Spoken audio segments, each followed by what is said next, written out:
What I have learned about mental disorders is it is in children significantly changes in thinking and feeling and behaviors causing distress or functional impairment.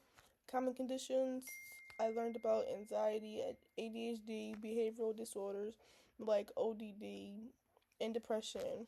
20% of young children or young adults often suffer from these symptoms. I mean, these disorders. They also suffer from anxiety symptoms.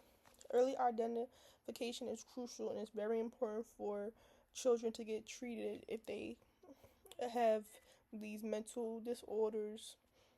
Um, it's also common in the ages from 3 to 17. So these are the different disorders that I have learned about. Anxiety disorder. Um, it usually affects children, um, teenagers, young adults, including generalized anxiety and panic disorder, phobias, and separation anxiety. Um, this is most common, affecting 9.4% of children. So, those are the symptoms that they usually have in ages 3 to 17. Also, they also have attention defect or hyperactivity disorder, ADHD. Me personally, I'm also somebody who suffers from this disorder. The most common affecting 9.8% of children. This involves um, hyperactivity and impulsive disorder. So they just go based off impulse. Their behaviors is typically erratic and you cannot really determine what you're going to do next. Behavior disorders um, usually affects 8.9% of children. This including ODD and conduct disorder (CD). Depression, mood disorders affects 4.4% of children.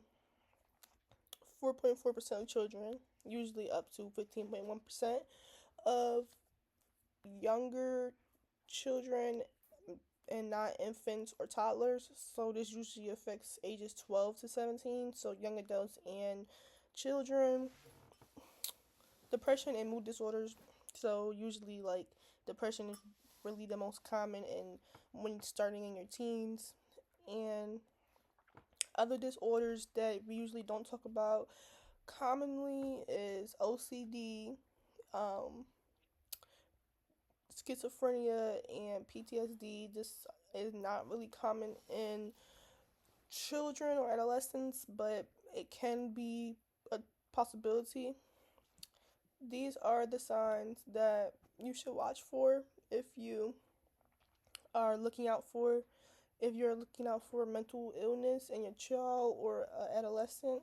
Emotional changes, persistent sadness, fear, anxiety, sudden paranoia, outbursts of anger. That's a sign for depression or any one of those disorders that I just named. Behavioral issues, typically in a school setting or in a home setting or in normal daily activities. They have problems disobeying authority, major aggression, long lasting negative mood changes, and basically, like, they just don't. Mm, they just don't want to go normally about their day. They just rather be mad and angry all day.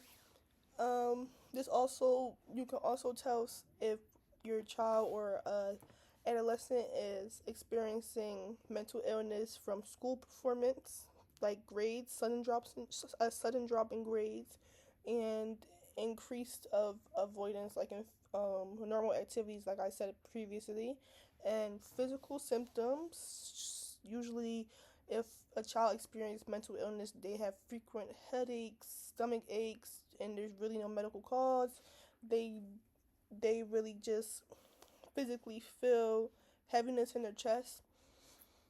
And also, if your child or adolescent is experiencing social withdrawal, loss of interest in friends, um, and just withdrawing from their normal activities.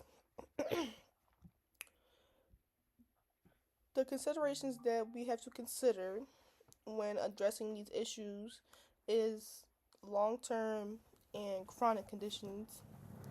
And we have to consider the treatments as well. And we also have to consider the statistics, how many children or young adults suffer from this. Because, like I said, it's not just um, adolescents or children that are suffering from these mental disorders, it's also young adults. So, ages, I would say 20 to 25. And then, as we know, anyone or everyone, any individual can suffer from mental disorder or mental illness, but I was just focusing on the children in this video. Thank you.